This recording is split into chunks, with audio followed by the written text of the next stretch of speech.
I really hope, if nothing else from this podcast, people recognize that it's okay to not know. And I really hope people don't feel shame around not knowing. I think this work is complex. There's a lot going on. And if you don't know, that's okay. Just figure out how to learn. I always appreciate a space to be curious. Yeah. And I think that's, how a lot of us learn. The only way we're going to create change is if people learn and they're educated, and we put ourselves in positions to be educated. And just like we do lots of things in life, you're going to make mistakes along the way in that education. Absolutely. Chloe, welcome to the Boss Babe podcast. Thank you for having me. I am so grateful to be here. I am really inspired by doing this interview today because the way this has come about is actually you were voted the valedictorian in our influencer school alumni. But when you were voted this, I had no idea about your resume.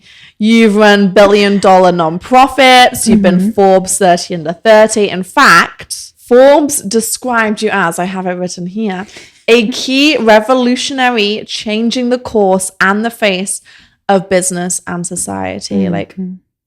How did you feel being described like that? Yeah, it was a bit surreal, to be honest, just because the work that I do is really, and I was telling this to Hunter right before the show, that if I can just help make one person feel more comfortable in their skin and their lives, that to me is a life well lived. So to be in Forbes, described this way at like a systems level and helping change the narrative for communities, it's so surreal. And I feel a balance of responsibility, but a lot of honor in that too. And I think that's so beautiful. It's like you are, quite often social media gets this bad reputation, or influencers, let's call them in brackets, get this bad reputation. But actually, when influence is in the right places, man, is it powerful? Does it inspire change? Does it start these revolutions? Yeah. And I think that's really powerful. And so I kind of want to start there. I want to start a little bit about your story and what you've been, using your life to do, and the change that you're creating in the world.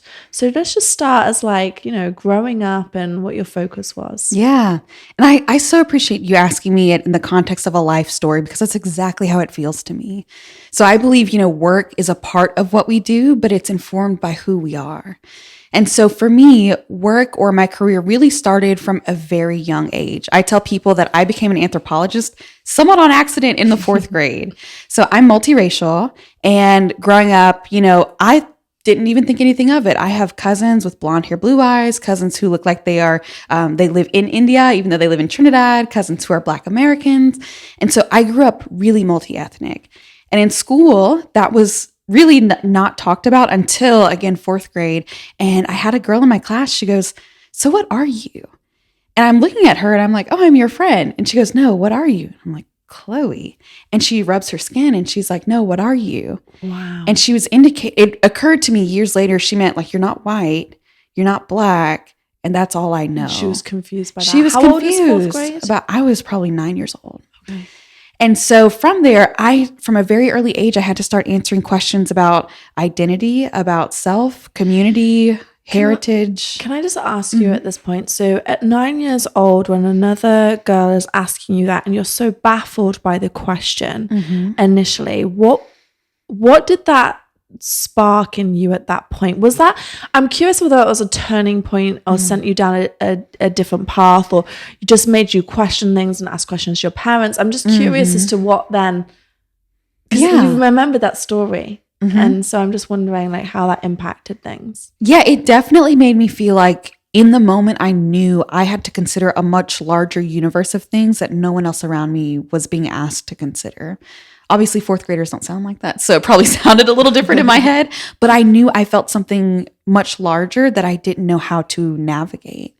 And I didn't tell my parents, actually. I remember holding it to myself because I was really confused and a little sad that I was being called different. However, as I've moved forward, those kinds of questions and that type of curiosity is something I really welcome, because looking back, she really was just curious. She had no, premonitions one way or another. She just wanted to know, you're different, and I'm curious as to why. And so, well, you're not different. You're different to her and what she knew. And I also think that's an important narrative. Yeah. Because we can all move to different countries. Mm-hmm. I can go to India and I will be different. Right. And so I think that's also really like powerful to really understand too. Yeah. And I think it brought up for me the notion of norms, and norms are very relative. So what's normal in one context could be completely foreign in another context. But again, I'm really young, and what I understood in that moment was that I should be curious about what's going on. So fast forward, I go to college, and we've talked about this before the interview, but I'm very much first gen. So my mom immigrated from Trinidad and Tobago for university in her 20s, and my grandfather, he actually was born into sharecropping. And so for anybody who's listening who doesn't know, sharecropping was basically the kind of workaround after slavery was abolished. And so it, on paper, was a way that especially Black Americans would be able to make money, quote unquote, by doing all of the labor on land, but they weren't allowed to leave. They could never actually make enough to buy their freedom, and they were threatened with threats of murder or violence if they tried to leave. So that's— And what year was this? Yeah, so this is when my grandfather was born in like early 1940s. My grandfather's still alive today. Wow. He is my hero. So this is not a really distant narrative, right? But a lot of people think it is. Yeah. And so when my dad was born, he was born during segregation. So truly, in that part of my family, my siblings and I are the first generation born legally free and legally equal, which I put air quotes around that because there's a lot in our legal system that needs to change. However, we are the first ones who could go to any school we wanted to. We are the first ones who could drink from any water fountain we wanted to, right? And that's here in the US. And so with these kinds of, there's a lot of cultural history there. There's a lot of belongingness and togetherness in my family. And we didn't have necessarily the background of wealth because our communities literally were not allowed to amass wealth or to own things. And so all of my family was in housing. My grandpa was the first Black realtor in Memphis. And, my dad also worked in his company, which was really amazing. My mom was a loan officer for a long time. And when the market crashed in 2008, we suddenly were in a very stressful situation. So we went from being very stable and sturdy, and my mom's sending money back home to the islands. My dad is taking care of his family here. And we went from being able to support our whole, immediate and expanded family to now being barely able to support ourselves. And all my life I had been taught, if you're good, if you're generous to people, if you have a good heart, everything else works out. And so, on one hand, my family had done that and I was really proud. But on the other, we were in this deep financial scarcity that really was confusing. And I thought to myself, well, I know it's not because my parents have bad hearts. All they've done is take care of everyone their whole lives. Like if they have a shirt on their back, they'd give it to somebody else. And yet we're in this really difficult situation. So when I got to college, I stumbled into an anthropology class. And in that class, it was called The History of Poverty in America. And while, we're studying textbooks and we're studying theories and whatnot, we're actually just studying my family story. And so to be able to trace from slavery, Jim Crow, sharecropping, segregation, first generation free, or an immigrant story into what that means for lived experiences, I was just seeing the stories of my people and my family. And so it really gave me the tools to understand how systems can impact your lived experience, which is very personal and intimate. And when you think about things like how scarcity affects your stress levels, it affects your health outcomes. It affects, how you see yourself, how you see your communities, like literally everything you experience are impacted by systems. So what were bets on Wall Street for people who had an interest in numbers and markets, et cetera, was real scarcity for my communities. And so looking at that, I've decided, well, I can't change the world. And even if I could do nothing more than just support my family, that would be enough. I just needed to figure out how to take what I had learned and turn it into a toolkit of sorts or some way to help the people that I care about. And that's what really led me into social design. So that's where I am now. I consider myself a social designer, which is really informed by my personal experience, formerly trained as an anthropologist and sociologist, and then happened to get lots of business experience working in human-centered design and developing solutions to change systems. And for those who don't know, can you describe what a social designer is? Because I don't actually think that's a concept or a role that a lot of people are familiar with. It's okay. I get this question every day of my life. So a social designer is someone who thinks about design from the perspective of how we engage socially. So that could be how you perceive yourself, how you relate to other people, how you navigate systems, or how institutions navigate or create the world all around us. So a social designer is someone who can look at all of these different types of relationships and say, hey, there's something here that I think if changed could improve the community's well-being. And that's really my approach. Can we put that into a more tangible, something like tangible that you have changed, like designed differently? So is it like, it is part of social design, like, okay, putting policies in place where, let's say you could do it as small as a company. So a company changes its social design to ensure that all of its images now have reputation of different ethnicities. Or is it bigger than that on the scale that I think it's both and. The scale that I work at is bigger than that. So a great example, in Memphis, where I'm from, we have a lot of people from different communities or lots of different countries, and they have refugee and immigrant status. Well, there was a mismatch between, like, they really couldn't find employment, especially livable employment, because of certain language gaps. So we said, okay, we know they're really talented. We know they come with a lot of food skills and love for food. Let's design food entrepreneurship opportunities and give them the right technical assistance, startup resources, physical space, et cetera, to make sure they have everything they need to thrive. And so the role of a social designer is to answer the question, what is needed, what is wanted, and what is viable to create some kind of maybe like a new program or a new policy or a new strategic plan to help make sure that everything needed is in place for people to be successful. So are you a creator of equity almost? That was my big learning that I learned. Really had, honestly, I'm like always really believe in like vulnerable conversations. And I really didn't understand my white privilege in going into 2020 at all. Obviously I only had just moved from the UK to the States.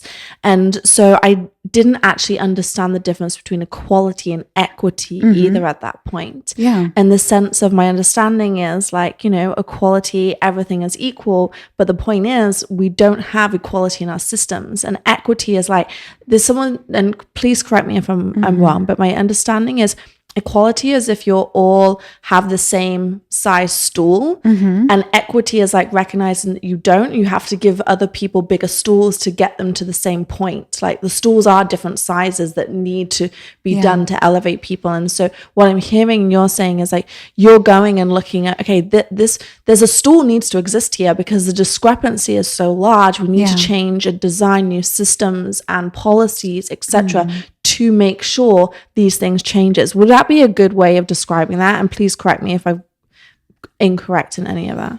That's a beautiful analogy. Yeah, that's perfect. And I would say that, you know, for anyone who hasn't, there's a graphic I believe you're referencing. I remember like learning about it. Yeah, the graphic's amazing because what it shows is there's a baseball game, there's a fence, and there are people of different heights. And they just give everybody an equal sized box, even the shortest little guy. It doesn't matter that he's standing on the box, he still can't see over the fence. And I think what that looks like in systems is that if, for example, your family wasn't allowed to even buy a house until like the 1950s, you can't have expected that same family to have generational wealth through real estate because it literally was not allowed. Whereas another family who was allowed might have centuries and decades of property ownership, which equates to political power and more voice in business access, etc. So I think that was a perfect analogy. And also, I just want, you were talking about being 9 years old and someone, a young girl saying like, hey, why are you different? And not necessarily malice behind that, but like questioning it and something you hadn't questioned. And I also like, from conversations that we've had before, you also shared with me, being from a multiracial family, you actually saw this within your family, right? You start this podcast by saying, some of my family are blonde and blue eyes and some of them have black skin. And Tell me like what you were seeing the differences. Like talk to me about that from the eyes and the perspective of a young girl. Yeah. Thank you for asking that. So it really showed up for me in school.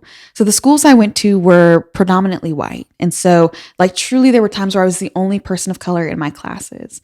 It did not register to me for a very long time that was meaningful at all. Because we really just felt like we were all equal. We were all just little kids. Like we were just showing up. And everyone was equally talented, equally passionate. And for the most part, there was no issue. But the older we got, I started to recognize that the things my white friends were doing at school were totally foreign or new to the things that my Black cousins or my cousins in Trinidad or myself had ever heard of. And so like this is a joke I make all the time, but it's not really a joke. I didn't know what an internship was until my junior year of college. And there were kids who I went to school with who had internships in high school. And so it's things like that, or traveling to Europe. Girl, that sounded like something from a book, right? And there were people who I showed up to school with, and they were like, "Oh yeah, I just spent my summer in Europe," and I was like, "What? Like, what does that mean?" And so, just seeing the opportunity difference, that it wasn't about talent, it wasn't about passion. It really was certain individuals and certain communities had more opportunities than others, and that's where I start to see a gap in outcomes. So the ways that my white peers performed outpace the way that on average my peers and family of color perform because of opportunity. I love that. And I really appreciate us having this conversation. I know lots of people shy away from this conversation because it is a difficult one. And I just want to encourage anyone who's listening, like this is not a defensive conversation. No one needs to feel like bad or the other, but it's important that we acknowledge it and then decide, like, you talk about social design on this huge scale. You're working with, billion-dollar nonprofits, but we can all take responsibility for what we can do in our immediate circles, what we can ask for in our workplaces, what we can do within our communities. And I think that's also really important for everyone to be able to take some responsibility and also not to have necessarily shame around maybe things that you did ignorantly before. But the important thing is we learn and we change and we move forwards. What inspired you? So obviously I can hear the story around like, okay, I want to make this change, and obviously going to college. Like I'm curious like how that journey then developed into where you're at now and how you became Forbes 30 under 30. So I'm going to answer that question. One thing I just want to emphasize you said so beautifully is that I really hope, if nothing else from this podcast, people recognize that it's okay to not know. And I really hope people don't feel shame around not knowing. I think this work is complex. There's a lot going on. And if you don't know, that's okay. Just figure out how to learn. Yeah, exactly. So, no, I'm glad you said that too, because also I'm like, okay, I don't want to say the wrong thing or ask an insensitive question. So I always appreciate like, a space to be curious. Yeah. And I think that's, how a lot of us learn. So thank you for holding this space too. And thank you for sharing that. Because I also think, the only way we're going to create change is if people learn and they're educated, and we put ourselves in positions to be educated. And just like we do lots of things in life, you're going to make mistakes along the way in that education. Absolutely. And some of those mistakes are going to be minor, and some of those are you need to try and make them as minor as possible. Like that's your role, is to minimize the failures that you make. But thank you. So of course. So in terms of how I got from really starting out to where I am now, when I graduated college, I thought, okay, I'm passionate. I have a degree. I want to make a difference. Let's go. Crickets. I had no idea how to get a job. Like I knew you sent out your resumes. I knew those kinds of things, like the technical career stuff, but I really didn't know how to find, like on social, what we'd call a niche. I didn't know how to find my niche in the professional world. And so I wanted to make a difference. I wanted a job where I could see a tangible impact, and yet I was really struggling. And so I had so many mentor phone calls with phenomenal people who had no bandwidth. I, put in my resume at certain places.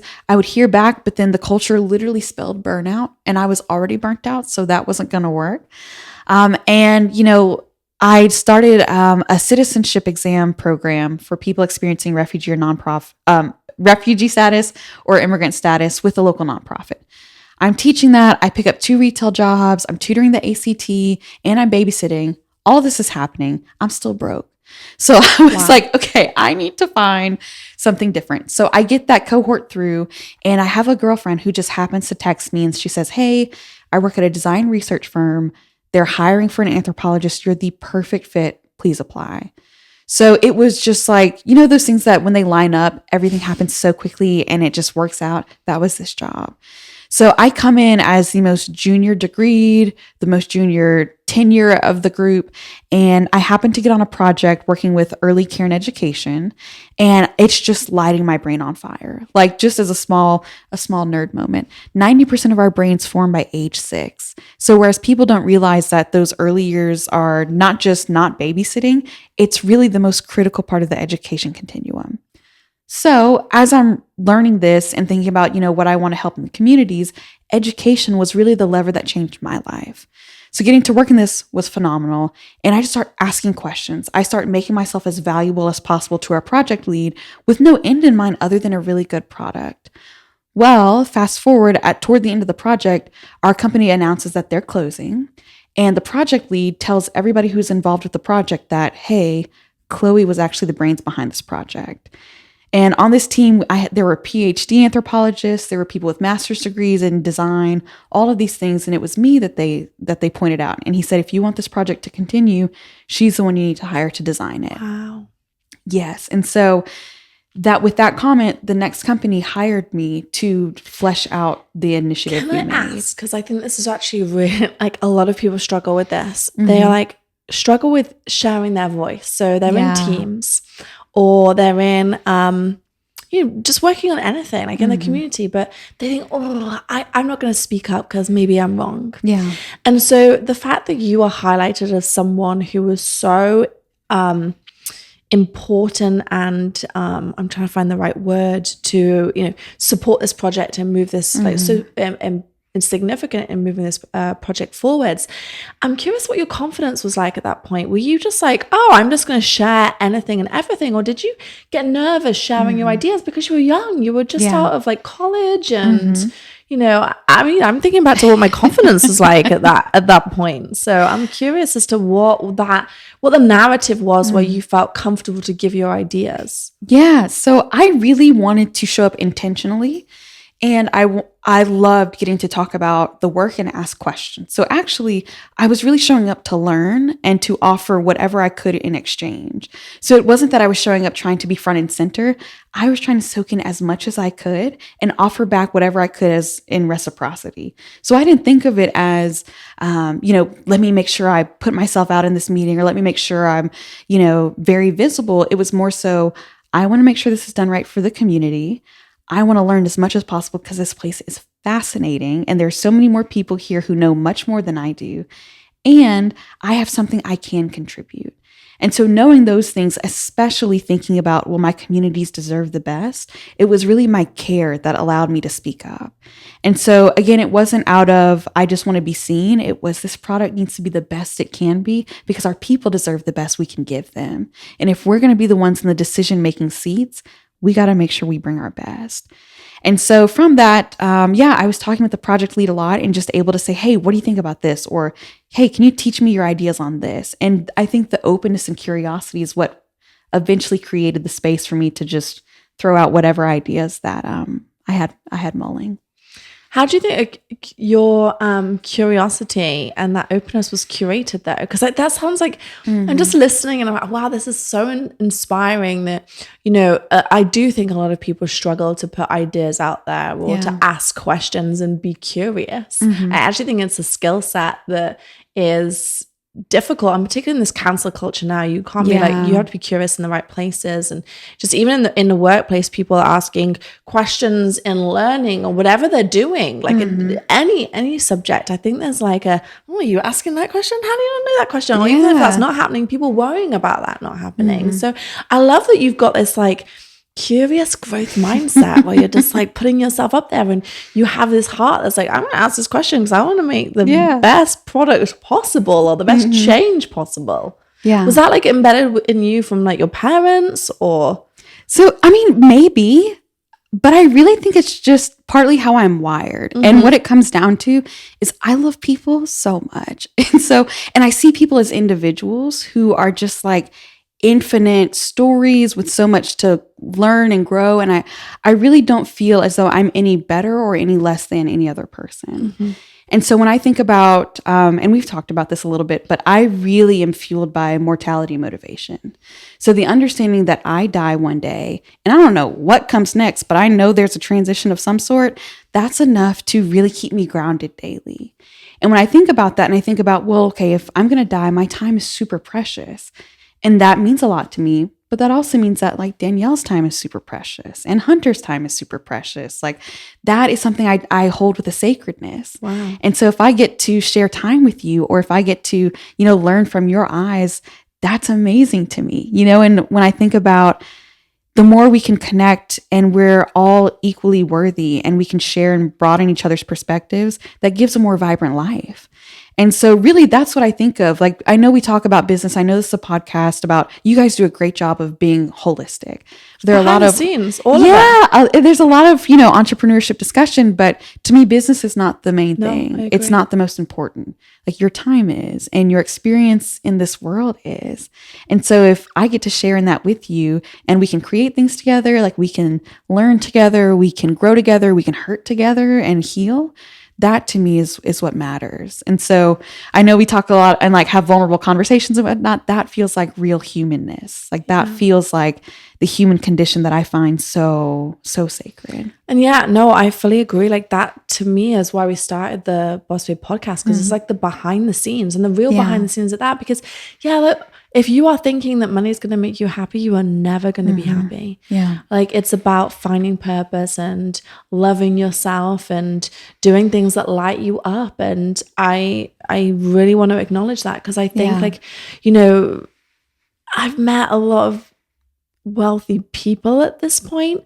And honestly, the ones that are the happiest, they're not happy because they, like, don't get me wrong. I think there's a certain wealth of being able to, put food on the table. And like, I think it's like, what is it? Above $70,000 a year. It must have gone up now with inflation, but, your happiness doesn't increase. Yeah. And I think that's the really important thing to acknowledge, that, it's about finding what lights you up and going on that journey. And then I think if you go into the types of money being an energy, then maybe if you're passionate about something and you're energetically doing these things, maybe money comes as a result of it, and maybe it doesn't too. But the point is, you're living a life that you love, and that's the kind of stuff that you can't buy, in my opinion. But no, I'm glad we're talking about this, because this is really honestly what lights me up and makes me happy. And I want to kind of bring your story to the point where you were leaving, you were recommended that, you gotta take this woman with you guys. She's been inspirational and really impactful in growing this business and this nonprofit and having these, ideas taken on. So go from where that story left off, where you went into really starting to make a change on a bigger level. Yeah. So took the idea from what was called Little Bird Innovation to Seeding Success and Porter Leith, and built out a program that would restructure the early childhood education industry in Shelby County to redistribute the cost, task, and time burdens that currently hinder early childhood education programs, or as some people call them, preschool or daycare, from their best quality and sustainability. And so created a model that's a shared services model. I won't get too nerdy, because y'all please Google shared services early childhood if you're curious, but built that model out. And then when looked at all the components, it had a $32 million price tag. And so then spent the next 18 months in funding conversations. So pitching to investors, writing grants, et cetera, to get the full funding before we started. So when we launched the program, it actually was fully funded at $32 million, and had that as a 3-year pilot initiative to say, okay, we're going to prove this out.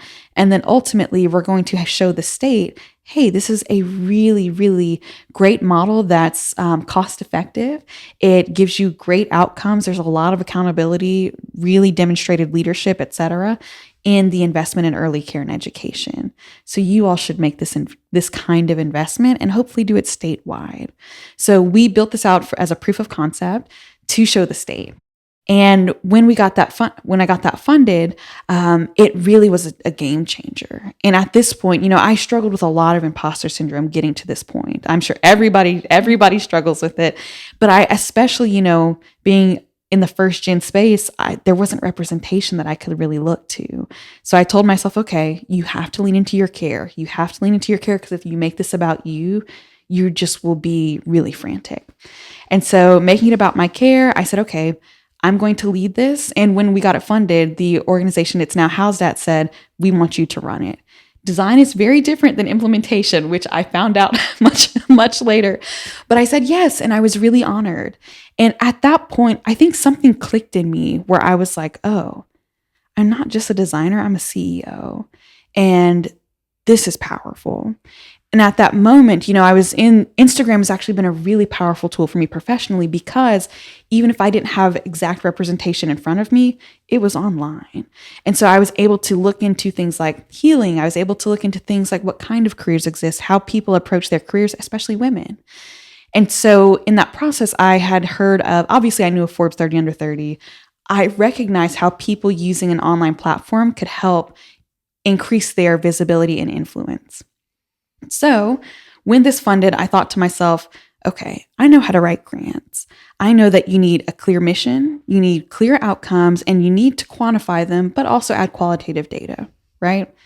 So when Forbes 30 Under 30 came up, the nominations, I said to myself, I can write a grant. I can write myself a nomination. So I nominated myself.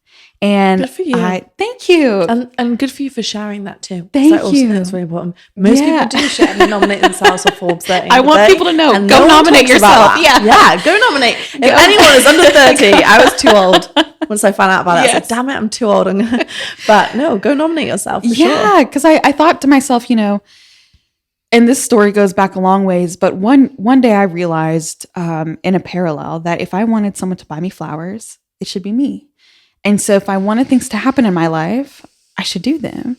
I wanted Forbes 30 Under 30, so I nominated myself, and then I let it go. So I knew, okay, my job is to show up and put in work and then release the outcome, because I can't control that, right?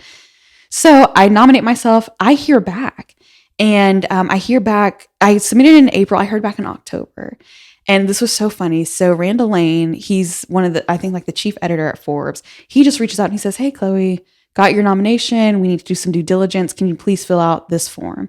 It's this long form, and it goes into just really trying to verify what I had submitted. And then they say, thank you. You'll hear back when the rest of the world finds out who's on the list. So they don't tell you in advance. Wow. And so I was like, okay. And I think it was December 3rd of 2019. I was heading into a meeting. I knew the list was launching that day. I had sworn to myself I was not going to check social. I checked my email 3 minutes before a meeting, and it says, congratulations, Chloe. Welcome to the 2020 class of Forbes 30 Under 30. I screamed. I freaked out. It was so exciting. And I just had this moment of, oh my gosh, I've put in a lot of work. I, learned the strategy of how you position yourself, of how you tell your story, of how you bet on yourself, and it paid off. And it was just, such a game-changing moment for me. And then I think a month later, the Memphis TEDx chapter reached out and just said, hey, we are really impressed by all you've done. Would you give a TED Talk? And so just these kinds of things and that's something I had wanted too, right? Like I told myself one day I'll do a TED Talk, but I hadn't put any action behind it. So these things kind of came at the same time, and they were strongly reaffirming that I was not only on the right trajectory, but my strategies were working. Because what showed me I was on the right place was that my values felt aligned. So I really want to caution people, like awards don't show you you're on the right trajectory. Like accomplishments don't show you that. Your character and your feelings of alignment and integrity do. And there's a strategic part of how you become your own publicist, how you run your own PR. And how you frame your messaging does, there are indicators of the response that shows you're successful. Let's talk about framing messaging, because I think this is actually really powerful, because when you are doing something like yourself, where it's so heartfelt and is so much for the better of, society, like we want to get that message out. You want to get that message out, and there are tools and things that you, just like you said, strategically did. If you think about, like, okay, you went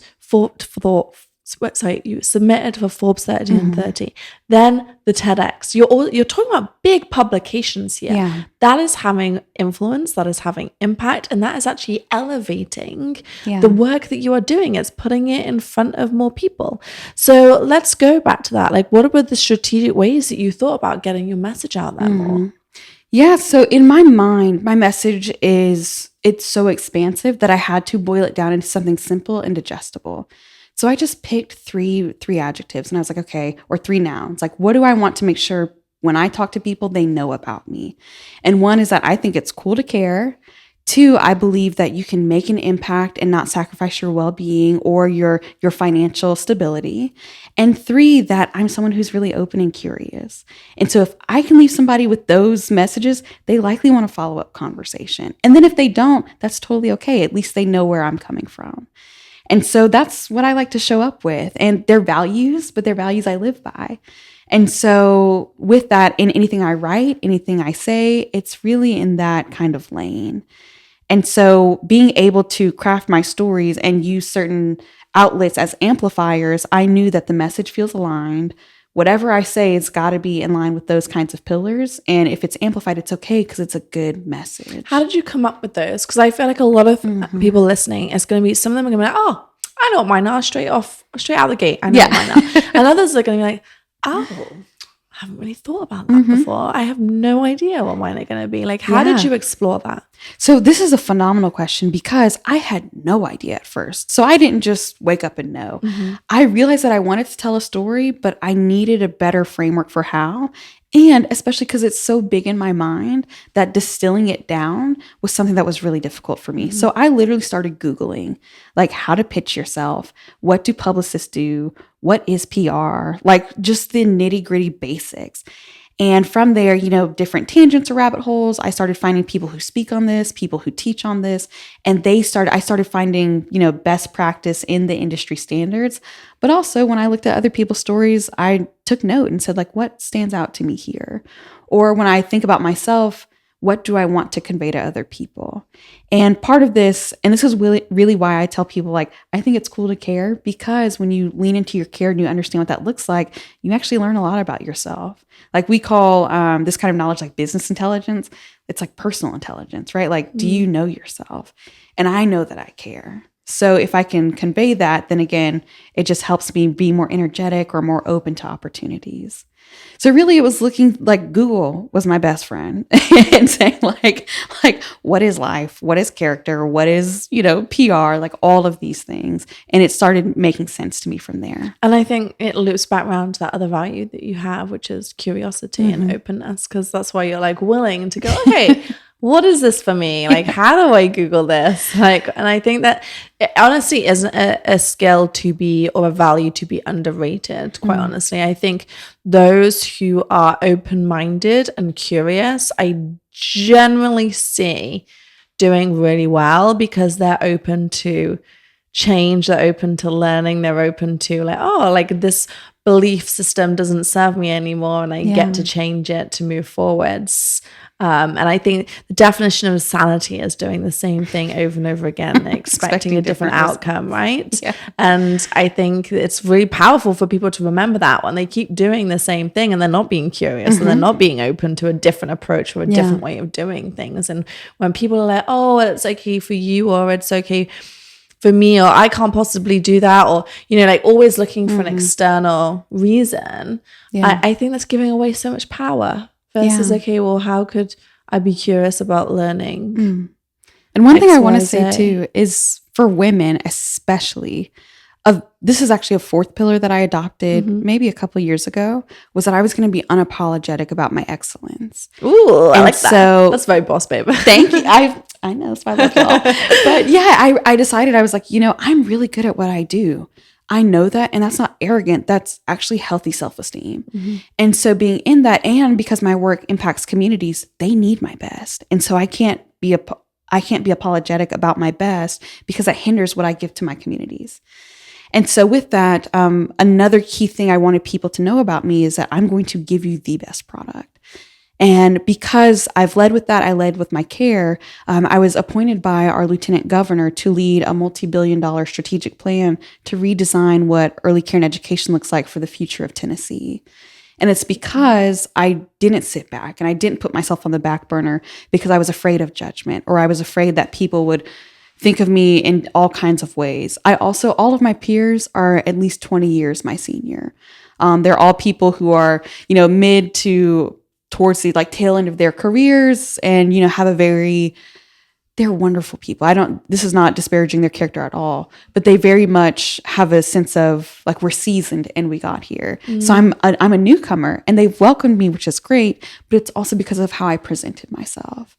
And so this is something I so appreciated about you uplifting for me, was helping explain that, you don't have to be an entrepreneur to make a large scale impact. I'm leading a multi-billion-dollar strategic plan, and this is not out of my entrepreneurship. That's something totally different.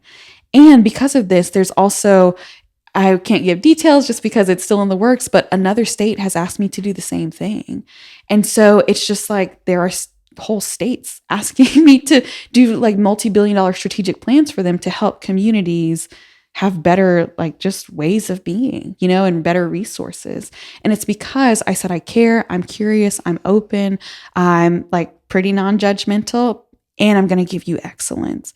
And there's something very human, I think, about that. And I think I'm also very quick to say what I don't know. So there's not a sense of it's got to be my way or the highway. I think that's really the essence of a true designer, is being able to hold space for people, hold space for ideas, and figure out what in all of this comes together to best serve our people. And so for women who are listening, or anybody who struggles with, confidence, I actually think confidence and your ability to execute just come to a sense of actually humility and feeling like you don't have to be the best one out there. You don't have to be an incredible rock star to be valuable. You just need to be you, and you just need to care, and you need to have a sense of, I'm going to figure this out even if I don't know, and just be open to what that process looks like. Because if you told homegirl back when she graduated from college that she was going to be leading multi-billion-dollar strategic plans and being sought after for this, when I didn't even know how to get a job in my field, I don't know. I would have just gone to sleep. I would have laughed at you. I would have been like, nope, going to get some chips. I don't know what that means. But being open and being myself and requiring excellence, not in a self-punitive way, but in a way that lights me up, has opened all kinds of doors that I had enough humility to walk through. You are so freaking inspiring. Just listening to you, I'm just holy shit. No wonder states are fighting over you. Let's talk about that though, because I think this is also really important. You spoke about being owning your excellence. Yeah. And I really commend that. And I think that's actually not encouraged enough. And I don't want to say in women, I don't want to make that judgment, but I feel like it's not encouraged enough in certain cultures, maybe is a better one. Because even from the UK, they're if you shout, we always used to say, in the UK, this was just my opinion, this is just a general opinion, and what I knew to be true in my world was that, the UK, you have to play down your wins. Oh, don't shine too bright. They're not going to be flat. No one's going to like you for that. And we always used to think Americans were really good at shouting themselves out, right? And so I just think it's really and as if that was a bad thing. Yeah. Ooh, you can't say you're good at something. How arrogant of you. Yeah. And as I've got older and I've met amazing people, and I think, don't get me wrong, arrogance exists, but I also think that's mislabeled. And sometimes I think someone just feeling do you know what? I'm good at this and I want to own it. I'm also really shit at that, and I'm going to own that too, but I want to own the things I'm good at. Yeah. And I want to be able to share things that I'm good at, and what that does for you. Because I hear that in your story. You've owned the things that you've been good at. You've also, like you said, you've had humility. You've shared, I don't know everything, but I do know this thing. And I wonder if sharing that has allowed your career to probably like 10x, 20x, 30x. Because if you, like you say, you're working with people who are a lot older than you, and just like that, getting that message across to people that it's okay to own your stories, and it's okay to own who you are, what you're good at, and also what you're not good at. Yeah. How have you shared that with the world too? Because, you know, it's important to have a message and a social, like you're doing something, like you're making changes, but that change is hard to see, you know, if you don't share it. Yeah. Right. And I think your, you know, conversation that I had with you, that's actually really like how we ended up getting to know each other was because of Influencer School, because you wanted to share this message more. And I think even doing your TEDx talk, right? You were there to share a message. So talk to me about that, how you feel that, you know, social media or platforms have helped you get to where you are and have more impact than you would have done perhaps otherwise. Yeah. So I'll answer this in two parts. The first part is that back to the piece you were saying about, you know, owning what you're good at and also owning what you can grow in. I think it's because we've been taught that humility means no self-esteem and that you just deny every compliment. You don't explain that you're good enough or good at anything. And to me, that's actually, again, that's just destroying your sense of self. Where I think confidence is something that you don't have to even tell other people. You can own what you're good at without telling other people. And that's for me a lot. Honestly, sometimes the feedback I get is my community saying, hey, you should tell us more things because you do these great things, and then say nothing. But it's because it's for me, right? And it's not that I'm hiding it from people, but I appreciate it. I internalize it and like soak up the goodness, and then I'm moving on. Did you do Forbes 30 under 30 for you or for... Oh, absolutely. I did it for me, and it was actually uncomfortable when other people saw it, and I had to deal with that. Yeah, I had to deal with. It's funny, it feels so good to me, and I'm so proud of it. And it was other people's praise that made me uncomfortable, and so that's something, you know, maybe I'll work through in therapy. But it was also really kind. Like I saw the kindness. And I think the same thing is true when showing up on social. So at first, I also am so culprit to the initial understandings of social back in like the 2010s of people really just trying to flex on the gram, right? And I was not into it. But the more I realized that this is a real way people communicate, this is a real, like this is our culture, this is our world. You know, the way we are connected now is largely digital. When I recognize that and how much you can do from the comfort of wherever you want to be, it occurred to me that, you know, if I want to help people feel a little better in their skin, and if I would like the opportunity to help change our systems and our narratives, social is a great way to do that. And so, you know, I really started looking for, and this is kind of what we were talking about earlier, I like to put myself in the position to learn and to use strategy. And I had followed Boss Babe for years. So mega fan. And when I saw that you guys were doing Influencer School, I couldn't help but say to myself, like, I've been doing this for years. I'm not really sure the strategy. I get really disoriented when I don't have a good strategy in front of me or the tools. Yeah, it's hard for me. And so I have to know the North Star. I have to like roughly know where I'm going. Yes, because if not, I feel like I'm just throwing like things against a wall. I think that's a personality trait. I don't think everyone has that, but that for me, I think it's a J in Myers-Briggs. I have it too. Yep, I'm also J. Yeah. And you guys are so good at what you do. And for me, I'm someone, I had spent $10,000 in courses trying to figure out social media and business and, you know, my platform.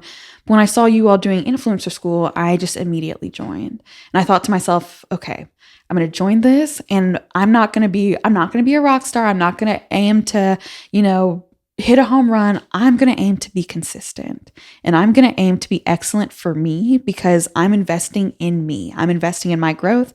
I'm investing in learning how to tell my story, and I'm learning from incredible experts with real results and repeated results.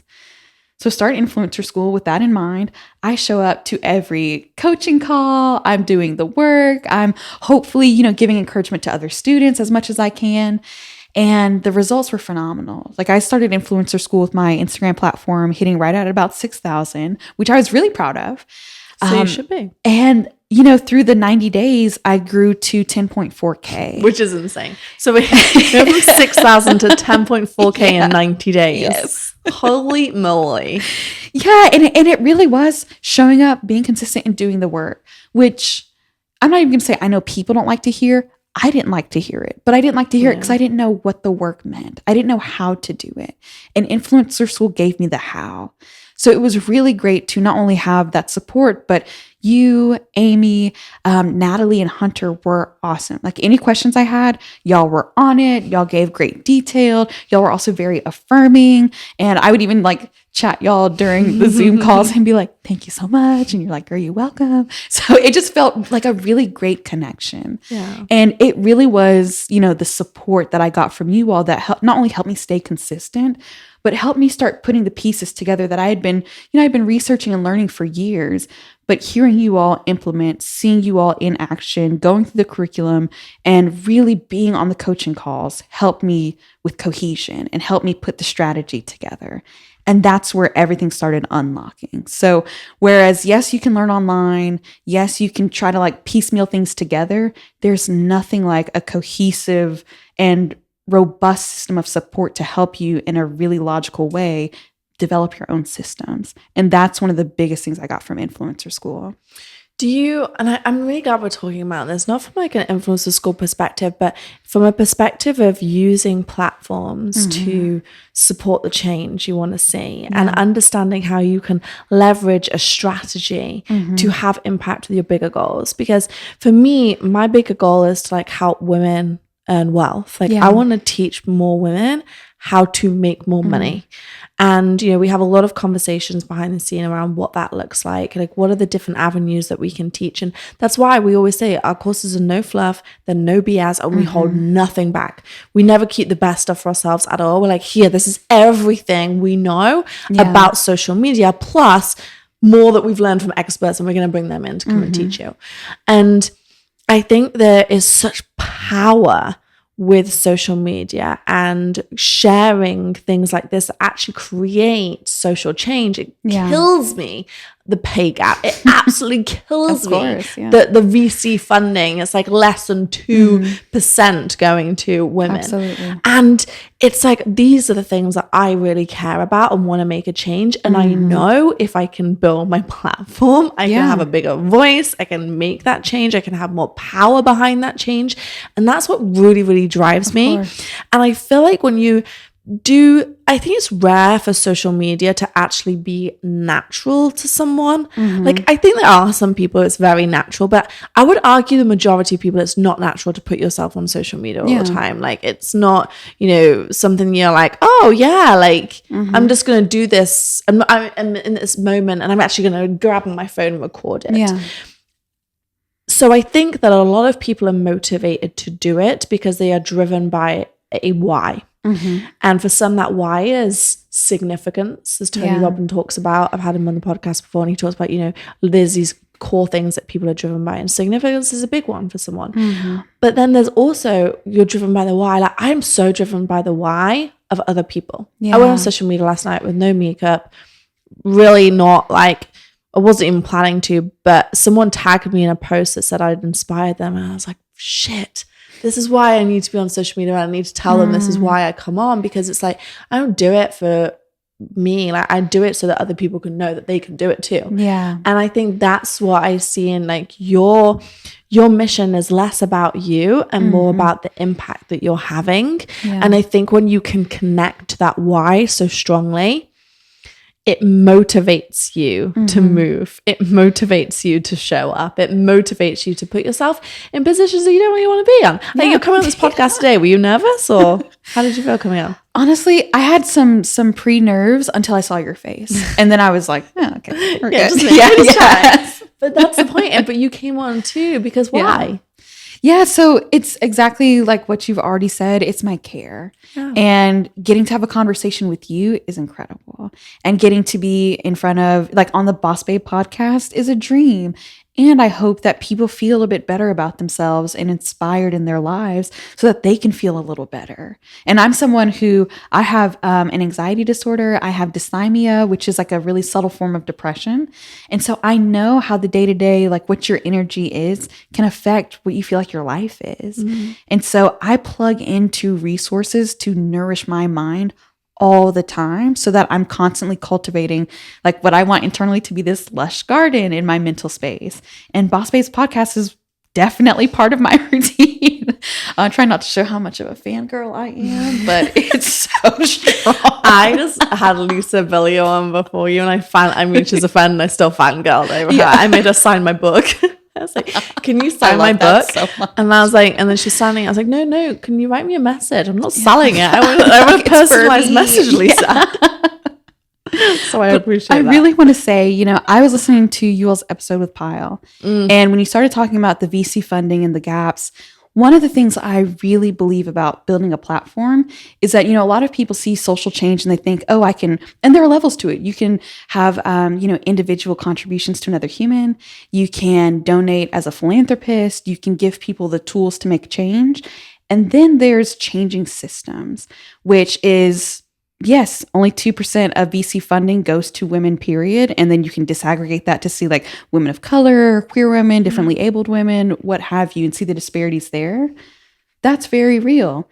And Danielle Canty can become the VC funder, right? And you can be the one who's saying, okay, I know this is a barrier. I'm going to remove that barrier for women, right? Or for whomever. And there are so many barriers like that when you remove them, it's one thing to give people tools, but when you remove barriers, people soar. Yep. That is just like a proven fact. All the data shows it out. Like sometimes people think, oh, well, people are just lazy, or why, like they have the tools. Why don't they do something about it? In 2018, the U.S. Department of Labor showed that of the women not in the workforce, 70% said not having access to childcare was why they couldn't have a full-time job. So people will, say that people are lazy or what have you, but there's no amount of skills that can compensate for not having access to childcare. And so if your choice is leave my infant by themselves and go to work, or stay home and make sure my infant stays alive and healthy, that's not a choice. And so, yes, it's one thing to inspire people. It's one thing to, do individual, acts of kindness and to give people tools to learn how to do things. But I firmly believe, and this is what I want my platform to really be about, is that when you educate people that there are barriers at a systemic level and how to move them out the way of people, you really see communities start to soar. And that's where I believe social impact shines brightest. I love that. I can see Bopo in the corner of our eye, our social media manager, nodding along too. And I feel like this is getting us like so excited. It's so true. I could not agree more. And I had Pocket Sun, she's one of the co-founders of Sogal, on here, like before we were actually doing video, but I was so inspired by her story. Her and her business partner, Elizabeth, they started a VC company in their 20s. And with the whole sole purpose of investing in women, and mainly women of minority, women of color, in their companies. And I was so inspired by her. I was like, I've never invested in a VC fund before. Like, how do I invest? How do I become an LP? Yeah. And honestly, that fund, because this is what gets even better. This is why I'm so freaking passionate about investing in women too. That fund is my best performing investment I have ever made. Hell yeah, of course because, it is. Exactly, of course it is. Of course it is. There are women running these companies out of my stocks, out of my shares, everything I've done. That is my number one best asset return. And I'm like, just shows you what happens when you invest in also something that you believe in too. And I think I'm very inspired by this conversation, and I'm also like, oh wow, like I actually get to move more barriers too. And I think it's always a great reminder, you know. I think hearing and having these conversations and being open to like, oh, actually there's more I can do, there's more things that I can do as well, and what's next, and always like moving through that, I think is really important. And that's why I'm so inspired and excited for you to share more of your story on social media, because I mean, what you're doing, there's probably at the level that you're doing it, not that many people, in control of these amounts of funds and changing these systems the way you are. What's next for you? Yeah. So what's next for me is really helping other people do what I've done in their own flavor. So I want to see creatives, artists, maybe future politicians, people who are great in the business space, to understand that they can also lead large scale social impact without having to be a career activist or community organizer. You can be the best basket weaver in the world and also change education for a community. Like really it's the core skills of creativity, the open-mindedness, the understanding, there are real practices to make sure you're not harming communities, make sure that your resources are actually well deployed, not just, being wasted. So there are real things that you need to know. But if you care and you want to see a change in the world, you can make it happen. And I want to be one of the people in your cheerleading group that is helping you make it happen. So I will be coaching through Instagram and also just like showing up for people there. And on the other side, I'm a practitioner at heart. So while I want to help other people do the same, I also want to work with businesses or platforms like Obsessed with Boss Babe, would love to see how you all change how entrepreneurship and women's interactions look for the future. Like Boss Babe to me is a leader in this industry. And so, just platforms like this, helping them figure out their own social impact and helping, especially people who have existing platforms, learn how to leverage that for social change and then let them run with it. Like I want to help them get there and then just build it on up. So that's what's next for me. I love that. And 100%, I am like here to be curious, open and learn. And I think that's what makes Boss Babe so unique as well. It's like, how we can leverage it for the better and for social change as well. And that we want to do it. And it's not about Natalie and I, it's not the Natalie and Danielle show. It's about all the women that are part of it. Yeah. It really is about the community. And when I go on any of the calls that we have, whether it's a society, like our membership for female entrepreneurs, or whether it's influencer school that you were part of, like I'm like so excited to see people, like women from all over the world, of different backgrounds, of different cultures, of different classes. Like that is really exciting to me, because then also like ideas grow when people talk. Like I think that's the only thing I will say about social media is the echo chamber with the algorithm. I think is actually really dangerous. That's the one thing that you get used to being shown the same thing over and over again. Actually, I will say, if anyone's listening to this, go try and like go down new rabbit holes. If you see someone on a podcast, or you see someone in the media or somewhere, go and follow them if it's a little bit different to what you would normally be watching and looking at, and then you'll be surprised at the different like variety that you will get then from the algorithm versus the same, because I think we all owe it to ourselves to be open and curious continuously, and that's how we grow in all the ways and how society ultimately gets better. I love that. I would love for you, Chloe, just to share like your handles and how people can follow you. I want to put a link to your TEDx talk as well, because that was so powerful. Do you want to give the title again about purpose and wellness? Yes, it's called Stop Chasing Purpose and Pursue Wellness. And it's, girl, this title has got people up in arms. But the gist of it is that, you'd be very surprised. But most people have found that, yes, watch the talk. Most people have found that the concept is a bit radical, but really calming to your nervous system and to just like your life story. But it's really on how if you pursue wellness first, which is really pursuing you first, everything else becomes much more beautiful. So I won't give the whole talk. I like that, because I feel like purpose is such a buzzword that then people get tripped up on and really confused by. Absolutely. A lot of the time. Actually, I want to pause on this for a second. Why did you choose to do that title? Yeah. So purpose for me actually stems from, I had a religious upbringing, and, really it was like, if you do good, then you'll be worthy. And I actually think that was wrong. I think that you are good and you are worthy, and your life is the first responsibility you're given. And so your goal, if you will, should be to be a good steward of your own life, not trying to fix everyone else, not trying to, be of service so that you in a backhanded way find out that you're worthy. You're already there.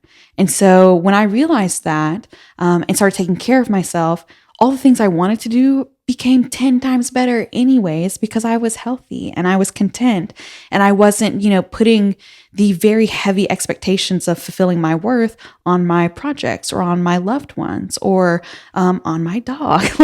I wasn't outsourcing the internal work. And that's really what I want people to see is that you have so much power in your own life and in how you perceive yourself. And it starts by just taking care of you. And that's what I was hoping people would get. I feel like you're a old soul in a young body. You're probably one of the wisest guests I've had on here. I feel like there's so many little sound bites I just want to replay to myself. And I know you'll have inspired so many women listening to this. Thank you. Inspired to, perhaps maybe if they're not doing it already in their lives, to look at the social impact that they can have, because I think that's where it starts. It starts there. It starts on the ground, and it starts just like you were saying. You can do these things, and working up to what are the blocks that we can all be responsible for moving. So, thank you for coming on. Thank you for coming on and educating, inspiring, leading, all of those things. So let's share your social handles as well, Chloe. Yes, I am Chloe Hakim-Moore, Hakimmoore, on all my platforms. So, really. Instagram is the best way to connect with me. Thank you so much for coming on. Thank This was you amazing. for having me.